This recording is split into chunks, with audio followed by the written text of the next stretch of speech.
Good afternoon, everybody. It's Ryan Jenkins with Jenkins Farms. We'd like to welcome you to our farm this year. My idea this year is to use social media to help share our story about how we do things on our farm. I have lots of friends that live in the city that have no idea where their food and their fiber, their clothing comes from.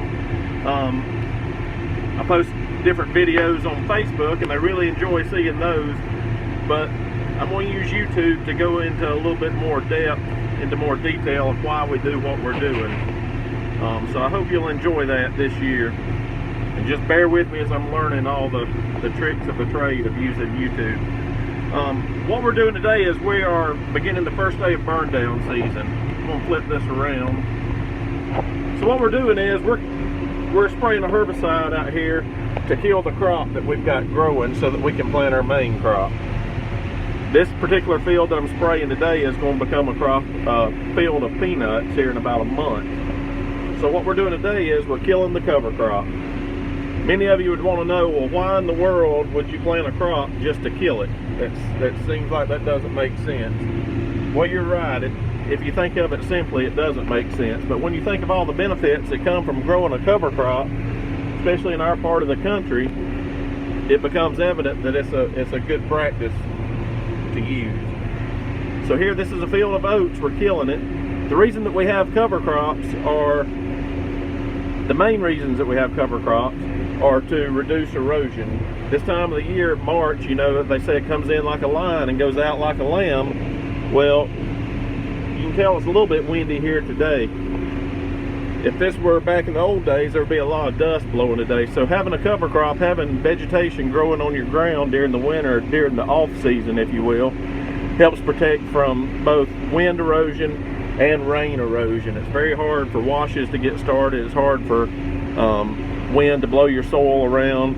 It's hard for the rain to move it around, so it doesn't become displaced. And as much as we spend on keeping our soil like we want it, we don't want it to leave where we have it.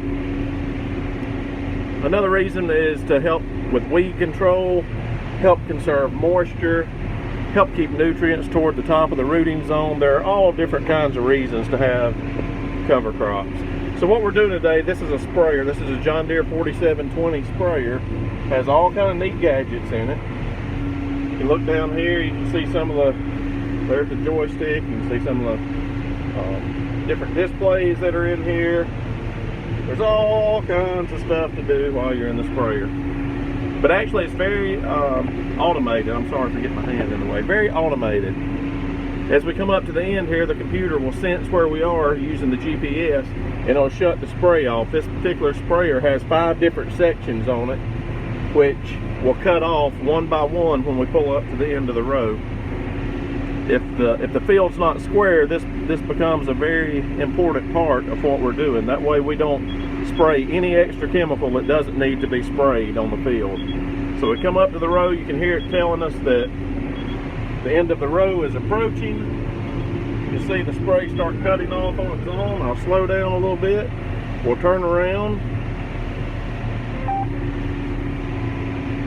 Just stand by. We're going to turn around and mash the buttons, and the GPS, the autopilot, will drive it itself. It'll find the right row. The spray will start coming on. I haven't touched the steering wheel the whole time, and now we're back going down the field spraying more chemical.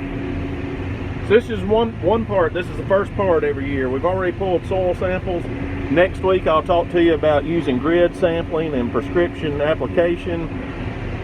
Just more ways that we're trying to be a good steward of the land.